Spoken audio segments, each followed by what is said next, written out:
We're talking about today is the wind, Yeah, Steve. it'll ease after sunset, so about 6 o'clock on, the winds start to come down. Until then, it's still pretty windy out there and blowing the flags around, as I've been seeing on the BJC Skycam network.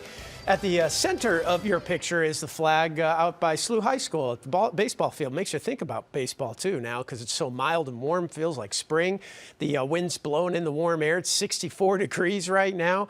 Temperatures are mild. There's the gust to 40 miles an hour, though, so you want that wind at your back if you're playing baseball out there. They're practicing, maybe hitting some home runs if they have the wind at their back. What's next? Here's the first alert update on what we're tracking this week. Mild, above normal temperatures much of the week. The next storm system, Thursday into Friday, and we probably won't see that rain until late day or evening Thursday and into Friday. But this is one we definitely want to keep an eye on and get the first alert updates all week because, first of all, a lot of rain and wind, but it may end as some wet snow, depending on the track of the storm system. Now, temperatures will be above freezing, so it would melt, but if it snows heavy enough, it actually could overcome the melting and stick on grass. I'll show you the two tracks that we're seeing in the forecast models. Right now, we have a secondary front that's tracking through, but it's tracking through dry. So no problems as far as any kind of rain goes.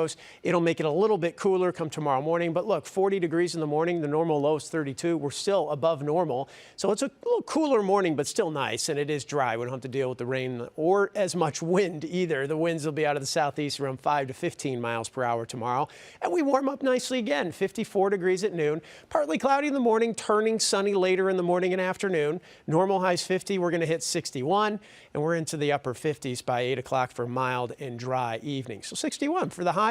Even warmer actually Wednesday, but I'm going to jump ahead to Thursday to talk about this next storm system. So Thursday late afternoon, evening through Friday morning, we get some rain. May end as some snow Friday morning. It will be windy, but it'll also be above freezing as this hits. Here's the two tracks. One that could come right through St. Louis, one that's more in southern Illinois. Now, if it takes that first track, track number one, this will be mostly rain. Maybe it ends as a few snowflakes, temperatures 40 to 45, very windy. So that track number one is mostly just rain, not a big impact, but still an impact with wind and rain on your Friday. Now, if it's track number two, everything slides to the south, and we get into this zone that would be probably some heavy wet snow that might even be snowing heavy enough to stick on the grass, despite the fact that temperatures will be about 35 to 40 above freezing. So we'll have to watch how the forecast models eventually come to some agreement on which track we're going to see. They're only separated by about 100 miles, by the way, but that is our focus this week. Bottom line is be prepared for some wet weather late Thursday into Friday, possibly ending as some wet snow with temperatures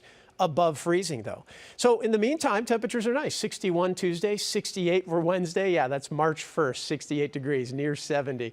Then we get the cool down on Friday. Saturday, St. Louis City SC. First ever home opener in the evening. Woo. It's going to be great. It's going to be cool. 48 for the high, so it'll be low 40s at game time, falling into the 30s. So, yeah, bring the gloves, bundle up, but I think dry weather is going to be just fantastic. So, colder mornings over the weekend, too. Lows dip into the 20s, but the afternoons are pretty pleasant. All right, some good news sprinkled in there. Yeah. Steve, thank you.